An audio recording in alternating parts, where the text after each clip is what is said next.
Hi everyone, Georgie here with Ukraine Matters. A very quick update today. I'm extremely busy this week, but I will have some more time to dedicate and talk to you during the weekend.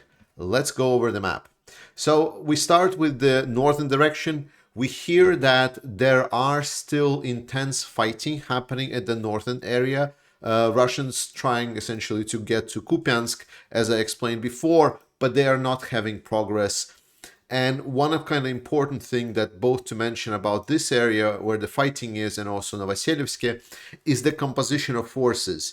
Majority of forces in this area are the Russian mobilized troops that are supplemented by some kind of a Spetsnaz units that have, some kind of combat effectiveness. This is not the area, however, where a lot of combat hardened veterans are. So there are some troops that know how to fight, but they're supplemented very heavily with Russian mobilized men, and they're having troubles advancing. That's just good to know. This is not the situation, for example, in Kremina, because in Kremina direction, this is where the Luhansk People's Republic terrorist organization forces are fighting. Plus, they're fighting some of the Russian VDV units that have been reformed. So this is not like the battle-hardened veterans, but they had some experience in fighting. And here they're trying to essentially push towards the Liman direction, as I explained before, to kind of help move towards the closing the Siversk pocket. But overall, the battles here are hard, but Ukrainians recently have started showing that they are defeating upcoming waves very extensively. And the fact that they've been able to essentially show the defeated positions, that means that they're pushing back the Russians a little bit. So it's a back and forth in between without Russians getting a significant progress, but we know that they're sending more troops in the area. Very much Russians want to move up this way, and that's been pretty much their plan. However, we talked last week about them capturing the small village of Sako Ivanetsi, which, by the way, I need to make sure that I mentioned this. I said that they were essential terrorists and killers and whatnot. This is obviously I completely mislooked the situation. It's a lot more complex, which actually is quite funny because their death in 1920s was quite divisive and it became like a big discussion point, and now we're in 2023 discussing the death of Sako Ivanetsi, and it's a controversial topic. So interesting that 100 years have passed, but controversy is still making waves. Just a thing to note. So Russians are really trying to go to Bilohorivka. They've claimed multiple times that Bilohorivka has been captured. Ukrainians have just posted pictures with from Bilohorivka. It's not Russians maybe at the east side a little bit, but they have been there for a while now. They just basically entered the gray zone. With Bakhmut, so the situation in Bakhmut is obviously tough. It's a very, very tough place. A lot of reports from my friends, from Ellie's friends as well, about whether or not people there are having it okay. And the answer is no. It's a very, very hard fighting. A lot of obviously Ukrainians are being injured and dying in the area, but they're trying to fight as best as they can. Russians are sacrificing a lot of troops. And one of the important notes is to explain that in this area, for the most part, Wagner has been pulling out in the latest periods. Bakhmut right now is the concentration of the Russian elite forces. They are really putting the boots on the ground on this position, and what is fighting here is basically everything that the Russian elites and their regular army has have before. Wagnerites have pushed out. They're still doing a lot of their tactics, essentially from hand-to-hand combat, and some of the prisoners are still there to help kind of scout a little bit. But overall, we see reports that this is a proper military combat units that are on the ground here. It's not anymore well, I mean, it's like I cannot say that it's not anymore human waves because the Russians have adopted this tactic, but we know that a lot of these human waves are supported by highly skilled professionals from the Russian army remains. Let's put it this way. So, compared to everything else in the Russian army, these guys are highly skilled professionals. So by the Russian doctrine, we know that Russia will strike where they see weakness or the possibility to advance where the enemy line essentially is the weakest. So the Bakhmut front line has been holding for a while. I said about a week ago that it's going to be about 2 weeks until Ukrainians are going to start pulling out of Bakhmut. And then we saw that around this area, just west of Blagodatne, you see this salient that started appearing and it's growing. And if we can expect some kind of Russian tactics, that they might start seeing this as a weak point for the Ukrainian defense. So there is a chance that this salient is going to be what's kind of start overflowing. We should be expecting that because the rest kind of points, Krasna Hora, it's holding, Ivanivske, it's holding, east of Bakhmut, despite Russians making some progress. I would be already expecting Ukrainians to get on the west side of the river, but not even close. Russians are having a really tough fight in the east side of Bakhmut. So far, the situation of Bakhmut is pretty bad. I wouldn't be willing to go there just for funsies anymore. It's a proper like a slaughterhouse. Like Russians are getting slaughtered in hundreds and thousands. We see the numbers; they are immense, and it's a very tough fight now with a lot of the how to say combat troops, combat experienced troops are kicking in because they're using proper support, they're using proper tactics, and yeah, it's not a lot of them, but they're still making a difference on this one particular city. Overall, Bakhmut holds, but it is going to be tough.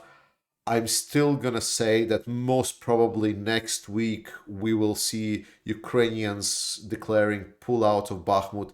I would not be surprised, though for some reason Zelensky says that they need to hold Bakhmut, but to be honest, I think he's overstepping a bit. And I know critiquing Zelensky is kind of like getting myself in a hot waters, but I think he should be doing what he does best is representing their country. I really believe that Zaluzhny, as a general and a wartime general, has shown itself that he knows what to do. So I think Zelensky should just let the military people handle the military situation, and if the military will decide to pull out of Bakhmut, they should be doing that. We don't need a political agenda around this city. That would be very counterproductive. Around Vuhledar, so it's colored red here, but to be honest, from all of the news that we're hearing, we know that it was 155 Marines brigade. The joke is that by this point, the 155 Marine Brigade is turning itself from being a brigade into a 155 Marine Battalion. You can look up the numbers to kind of understand where the joke is, but I'm pretty sure we by this point already know what it means. It's good. The situation is good on the south side. The battles are hard around Vuhledar. Don't get me wrong, like the war is extremely hard. We kind of figured it out already by this point. Fighting is heavy, especially around Bakhmut, but Ukrainians are holding. Ukrainians are showing. I don't see signs of Ukrainian, essentially the second army that we discussed, appearing on the front lines yet. So we, for now, can be sure that Ukrainians are doing their job at, how do we say, grinding down these offensive of Russians. They still have a significant force in reserves, so this will kind of go on for a while. You again should be prepared that some land will be taken by Russians. Right now we say Vuhledar stands, it's good. but it might be taken at some point ago. Right now, Bakhmut stands good. We're killing a lot of Russians there. Very nice. But at some point, Ukrainians might withdraw with this.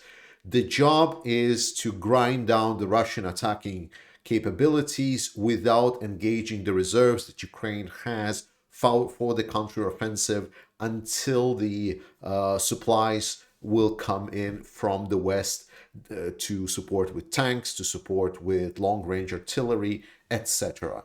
So we're going to be looking to that. Before we continue, please hit the like, subscribe, and share button of this video because Russian propaganda is everywhere on YouTube and we need to get more views on this video so the truth about the situation in Ukraine gets heard and we get people riled up how to support Ukraine and get through these hard times of the Russian offensive. I have a lot of things to talk about, but we're going to cover it during the weekends on the stream. Now, first question that I want to answer was asked multiple times to me in emails, but I want to call out Paul because he probably wrote the most expanded message about it. And the question was, are essentially Leopard 1 tanks that Ukraine is going to receive good? And the answer is yes. I know people in the essentially tank community or weapons community or whatnot start comparing it, or some people call it like the World of Tanks community. But no disrespect to the game, this is for them. I don't mind people playing games and so on. The point is that this war in Ukraine is not the same as a World of Tanks game. Ukraine is struggling for weapons. Ukraine needs any weapons, any tanks that the West can provide. So if it's Leopard 1s, good. It's gonna get used. Now, does it have the best armor, the best cannon? Absolutely not. Is it pretty bad? It is kinda. Like, compared to the modern tanks, yes, it is. However, Ukraine is not really fighting a modern war. I've been telling you again and again and again that a lot of the equipment that Russians are pulling up right now in the battlefield are not particularly new. The tanks that would be supplied, the Leopard 1s, are kind of like about 1980s modification. So they have like thermal vision sight. They're able to essentially be a mobile turret that can fire from over 4 kilometer range with a thermal vision. So like it can do it overnight where, you know, Russians are struggling because not a lot of them are having thermal sight. Will it probably win against a T-72 modernized from the Russian side? Probably not. But if it's a night combat and there is just like, you know, some enemy position in houses or anything else, yeah, it's going to be used. It's going to be used. Is it a frontline tank demolisher that can substitute challengers? No, of course not.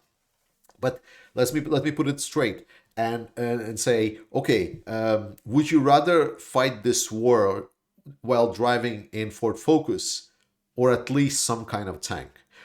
And the lack of equipment is extreme. Like, I'm not sure if you follow Brandon. You should follow Brandon. I'm gonna link his channel somewhere here from the Ukraine. The best, I think the best I can is TBIC. And basically Brandon says like they're sharing 2 cars for like 28 peoples. The lack of equipment is extreme. So any equipment is useful.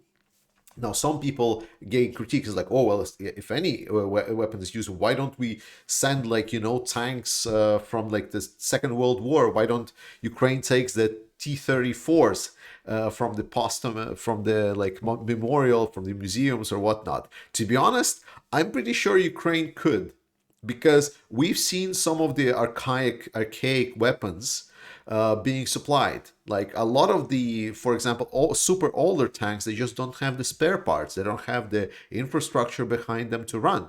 So that makes them obsolete. But we've seen Ukraine, for example, Ukrainian artillery, we've seen some really old pieces being fired. And it's definitely their last war, but Ukraine needs anything and everything. So yes, the Leopards 1 will be useful. Don't look at it as a tank-on-tank battle. Like, again, there is not that many tank-on-tank battles in Ukraine, and it's mostly can be used for some other reasons. Second one, Wagnerites are being phased out. I already told you about this. Previous time I talked about this, and I will talk about this during the weekend. But what's interesting is that the Russian Ministry of Defense are taking over the tactics of recruiting prisoners. Moreover, it's not only that they're recruiting prisoners, they're essentially going and recruiting prisoners through the Russian military. They are also making plans to force prisoners to go to war. So it is not impossible that we will see Navalny being forced, for example, to fight against the Ukrainians. Uh, it's not going to happen now, but it's not now an impossible scenario because it's official. Russian military of defense is recruiting prisoners to fight this war. They're using exactly the same contract scheme as the Wagners did. They just phasing the Wagners out. Wagner is essentially being eradicated from the Russian military. We talked about this. So that's pretty interesting. Pretty interesting. All right, I'm actually looking at the time, so I'm gonna cut it here, guys. We'll talk more in the weekend. Please join me, subscribe. Thanks so much to everyone that is watching, everyone that is supporting this channel. Check out the first comment. Support Ukraine. I love you all. Slava Ukraini, and I'll see you guys next time.